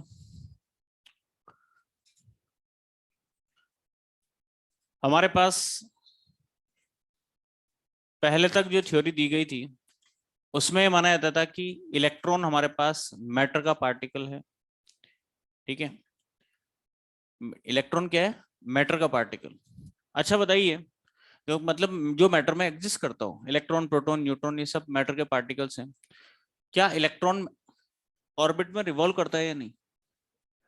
अरे बोलो, क्या इलेक्ट्रॉन मैटर का पार्टिकल है? क्या इलेक्ट्रॉन ऑर्बिट में रिवॉल्व करता है? अगर इलेक्ट्रॉन मैटर का पार्टिकल है, मूविंग कंडीशन में है, तो क्या इसके अकॉर्डिंग, डी ब्रॉगली के अकॉर्डिंग, क्या इसके साथ कोई वेव एसोसिएट होनी चाहिए? और जो वेव होती है उसको क्या बोलते हैं? Matter wave. क्या बोलते हैं? Matter wave. वेव एसोसिएट हमारे पास होनी चाहिए। अगर वेव एसोसिएट हमारे पास है, मतलब इलेक्ट्रॉन अगर ऑर्बिट में रिवॉल्व कर रहा है, तो एक वेव की फॉर्म में हमारे पास रिवॉल्व कर रहा है। कौन सी वेव में? वेव की फॉर्म में, मैटर। अब अगर वो वेव की फॉर्म में रिवॉल्व कर रहा है, तो पहले तक जो थ्योरी हमारे पास सोची जाती थी, अगर वेव की फॉर्म में रेडिएशंस हमारे पास इमिट होंगे, ईएम वेव अगर हमारे पास होती, पहले तक ये सोचा जाता था कि ईएम वेव एसोसिएट होती है उसके साथ।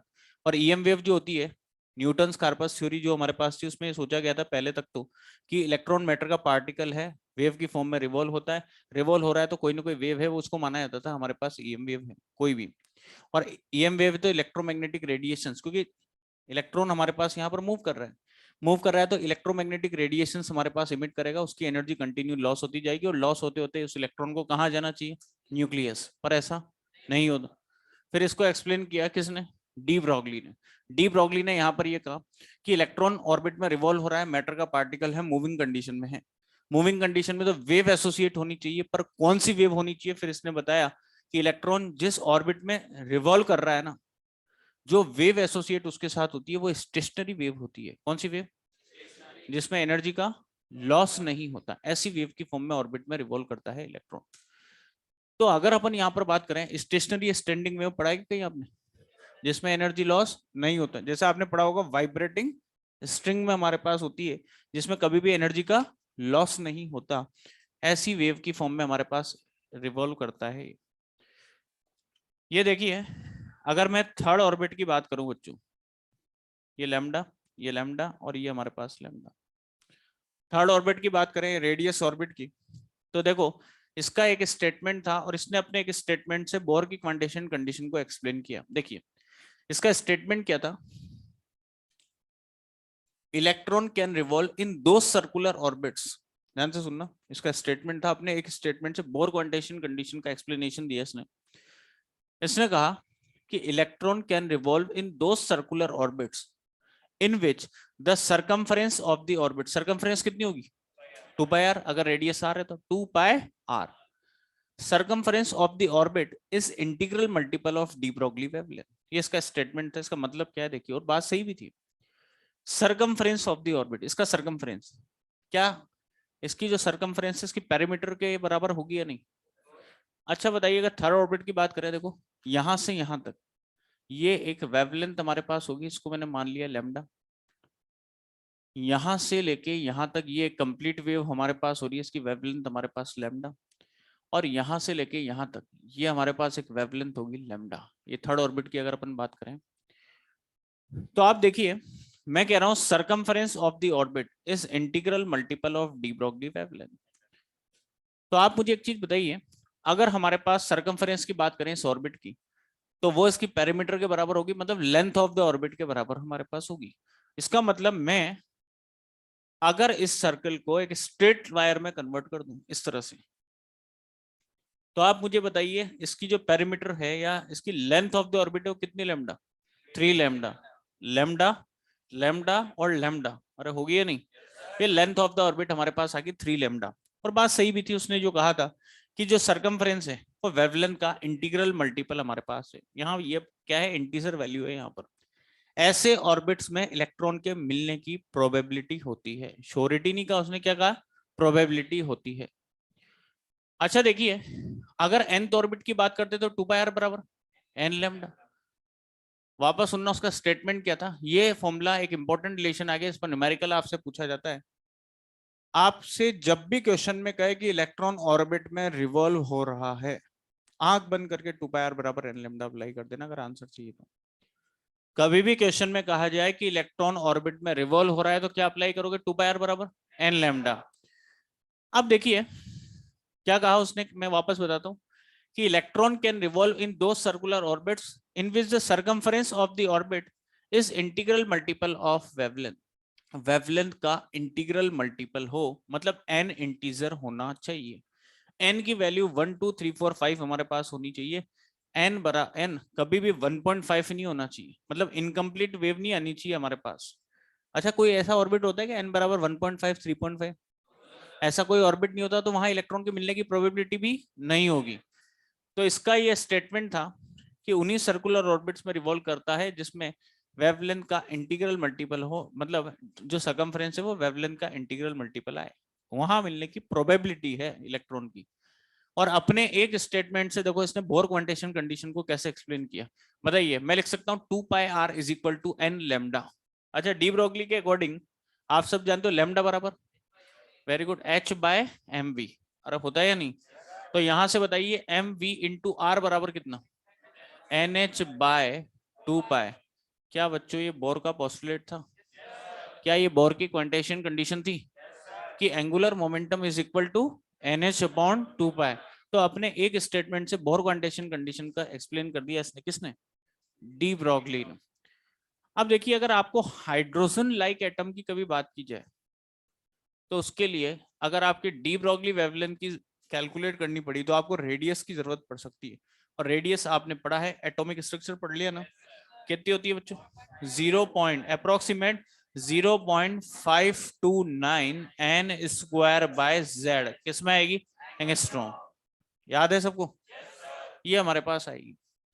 अब इस पे क्वेश्चन किस तरह से पूछा जाएगा, एक क्वेश्चन मैं सॉल्व पूछता हूं आपसे और एक आपसे सॉल्व करवाऊंगा, ठीक है। देखो आपसे कहा गया है, ये फॉर्मूला है बस, बाकी कुछ भी नहीं है इसमें, इस पे क्वेश्चन आता है बस। आपसे कहा गया है कि फिफ्थ ऑर्बिट में रिवॉल्व कर रहे इलेक्ट्रॉन की डी ब्रोगली वेवलेंथ अगर x है तो diameter of the orbit will be,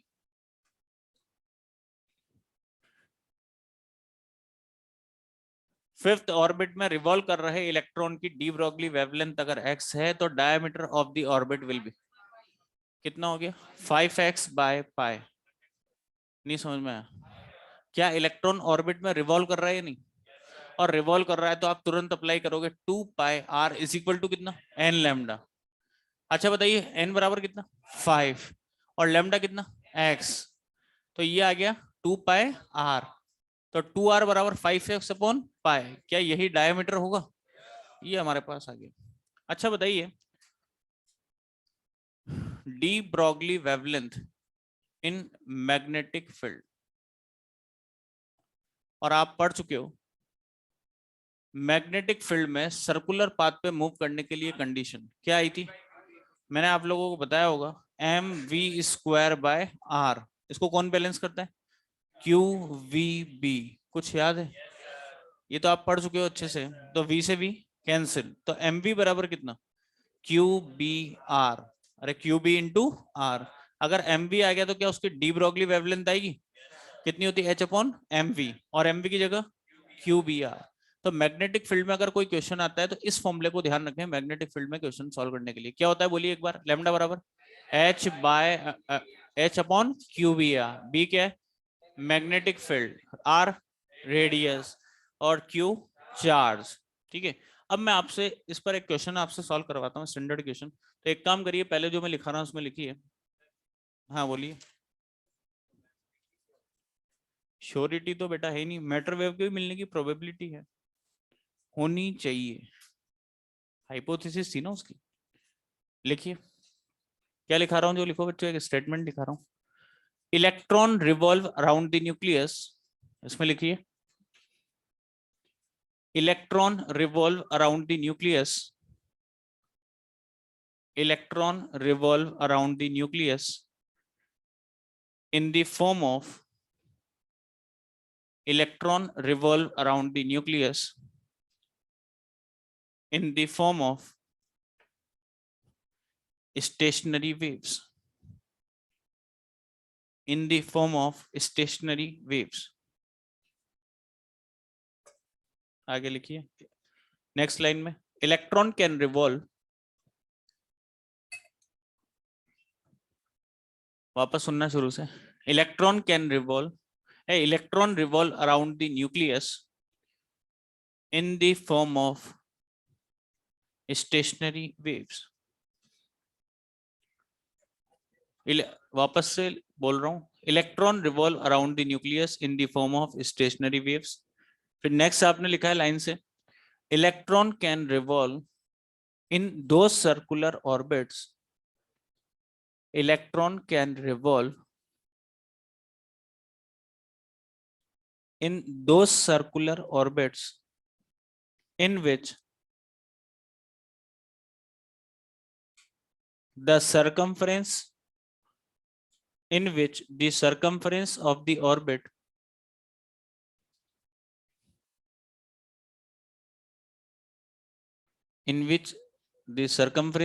orbit is integral multiple, circumference of the orbit is integral multiple of de Broglie wavelength, integral multiple of de Broglie wavelength. अब जो भी board पे लिखा हुआ है सब कुछ नोट कर लीजिए, फिर लास्ट में क्वेश्चन करा दूंगा, यहां तक कंप्लीट कर लो आप लोग तो पूरा।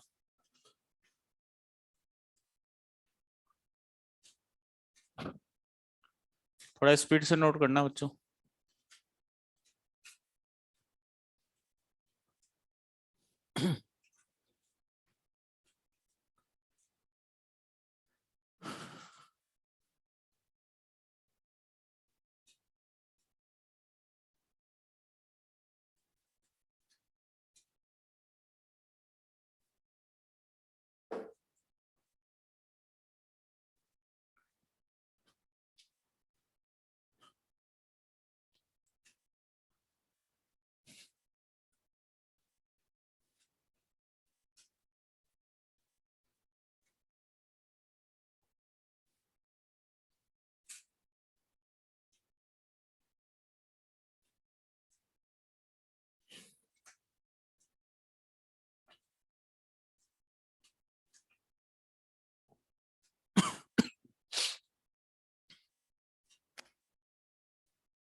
लैम्डा बेटा आपके पास आएगा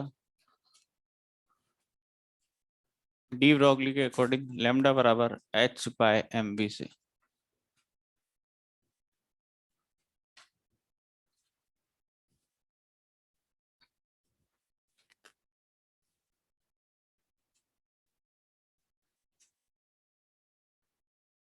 ओके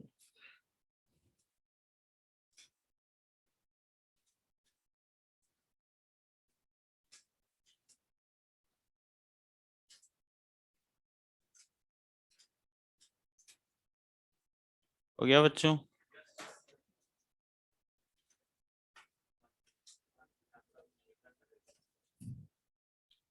बिल्कुल, h जूल सेकंड, ये वेबर पर मीटर स्क्वायर, या टेस्ला में होगा, ये आपके पास आर किस में होगा?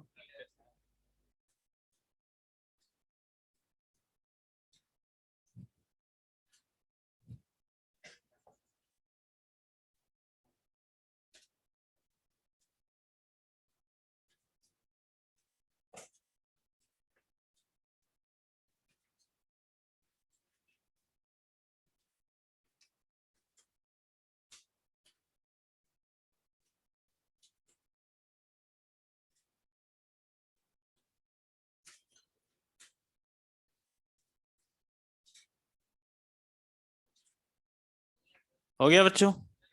चलिए क्वेश्चन सॉल्व करके बताइए, जेई मेंस में आया था क्वेश्चन, इसी पर बेस्ड है, लिखो लिखाऊं?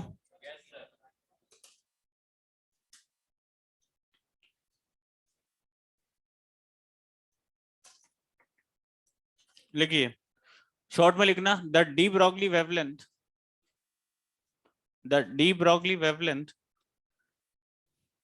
ब्रैकेट में लिखिए लैम्डा बी, देख लेना बोर्ड पे, D Broglie wavelength lambda be associated with the electron associated with the electron, the de Broglie wavelength lambda b associated with the electron orbiting in the second excited state, orbiting in the second excited state of hydrogen atom, de Broglie wavelength lambda b associated with the electron orbiting in the second excited state of hydrogen atom is related to that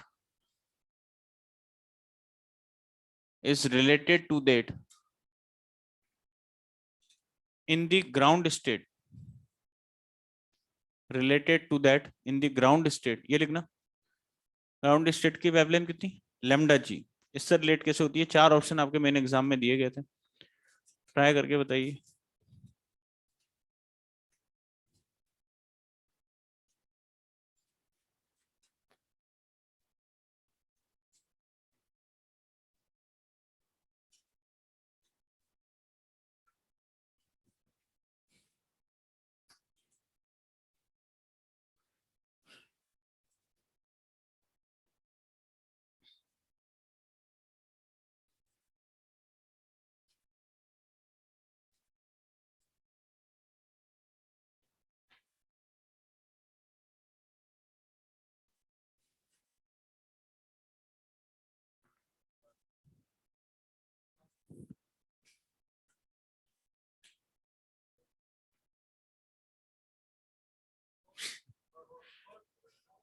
ठीक है, online वाले बच्चे क्या कर रहे हैं?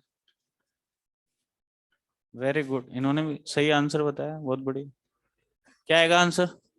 Fourth answer आएगा, very good. कितने बच्चों को आ गया फोर्थ? देखिए बच्चों, मैंने कहा था जब भी ऑर्बिट में रिवॉल्व हो क्या लगाओगे? 2 pi r is equal to n lambda, ठीक है। तो 2 pi r one is equal to n ground state one, wavelength कितनी है? लैम्डा जी, ठीक है। इसको रिलेट कर रहे हैं। आप बताइए कौन सा एक्साइटेड स्टेट था? Second. Second excited state N बराबर 3, ये radius R two 3 into lambda B. Divide कर देते हैं, डिवाइड करोगे तो बताइए कितना आ गया? R one by are two बराबर कितना? Lambda G upon 3 lambda B. कुछ बच्चे क्या कर रहे हैं? रेडियस सेम ले रहे थे, तो ये गड़बड़ कर रहे हैं, ठीक है। आप मुझे बताइए, आप सब जानते हो हाइड्रोजन लाइक एटम के लिए 0.529 N square by Z, Z hydrogen के लिए 1, तो ये भी कांस्टेंट है, तो मैं लिख सकता हूं r n is proportional to n square. तो बता r one by are two क्या लिख दू? R one by are two को यहां से n one by n two का होल स्क्वायर। बच्चों मैं क्या लिख रहा हूँ? R one by are two को n one by n two का होल स्क्वायर, ये लिख रहा हूँ यहां से, बराबर, ठीक है। एन वन कितना है? 1, एन टू कितना है? 3, 3 का स्क्वायर 9, लैम्डा जी बाय 3 लैम्डा बी। तो यहां से आपके पास आ गया लैम्डा बी बराबर 3 लैम्डा जी।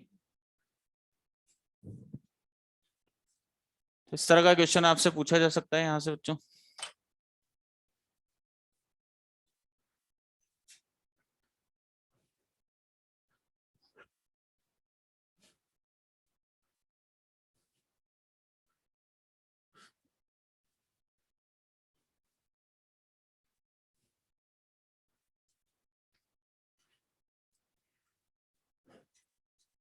एक बिगनर बॉक्स 1 का क्वेश्चन नंबर 7 पूछ रहा है बालक, बार बार लाओ एक मॉड्यूल दीजिए,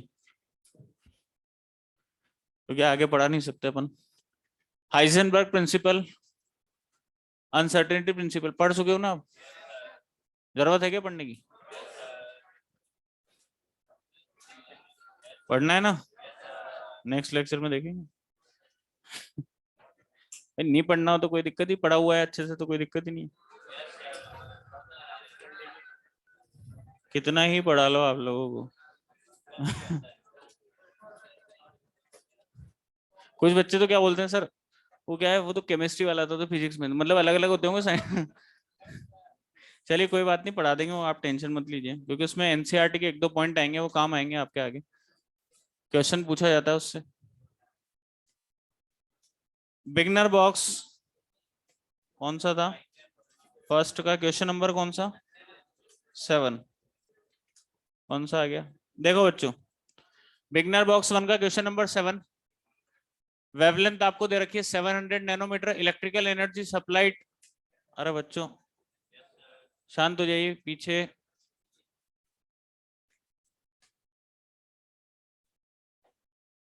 बालक खोपड़ा फोड़ो उसका।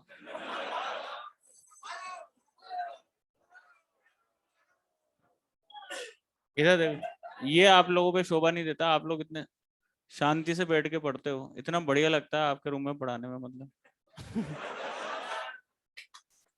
नहीं, ये बताऊं आपको, ये बहुत बढ़िया बात है आपके रूम में। खास बात ये है, कोई बच्चा जब पढ़ाते ना बिल्कुल फालतू कुछ भी नहीं बोलता, चुपचाप बैठा रहता, उसको समझ में आए तो ठीक। नहीं, पर आता तो है कुछ समझ, नहीं आता तब भी चुपचाप बैठा रहता है, आप ही देखो, है ना? ठीक है। बाकी मॉर्निंग मॉर्निंग वाले बच्चे भी नहीं। वो भी ऐसा कुछ नहीं करते, बट इतना शांत जितना आप लोग बैठे हो ना, भाई उनकी आदत होती है बच्चों की तो बातें करना है। पहले लेक्चर में तो शांत रहते क्योंकि नींद ही नहीं खुलती पहले लेक्चर में, तो आगे दूसरे लेक्चर में जाके थोड़ी बहुत हल्की फुल्की आवाज निकलने लगती है उनकी, है ना? पर इधर देखो आप, तो question number 7। Special kind of light bulb, wavelength दे रखी, lambda, electrical energy supply 60 watt, इतना कन्वर्जन। और आपसे कहा how much photon emitted by the, अच्छा बच्चों 1 सेकंड का काम है आपका, समय खराब होगा नहीं तो जितना बोलोगे। नंबर ऑफ फोटोन आपसे पूछा है 1 डे में, कैसे निकालते हैं? 5 × 10⁻24 पी इंटू लेमडा। तो 5 × 10⁻24, पावर कितनी? 60 वोट। कितना परसेंट कन्वर्जन? 50% कन्वर्जन। लेमडा किसमें? मीटर। ये मीटर में। ये तो आए नंबर ऑफ फोटोन पर सेकेंड। तो टी टाइम में कितने? इंटू टी, कितने टाइम में? ये तो पर सेकेंड आए, नंबर ऑफ फोटोन इतने, क्या करोगे? मल्टीप्लाई कर दोगे किससे? पर डे 60 × 60 × 24, यही करोगे ना? 60 × 60 × 24। और इसी के साथ आज का कार्यक्रम समाप्त। ये लो बच्चों।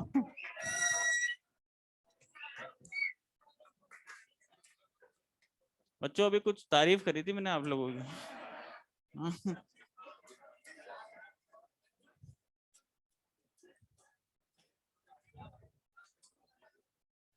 वेरी गुड, थैंक यू बच्चों, ओके।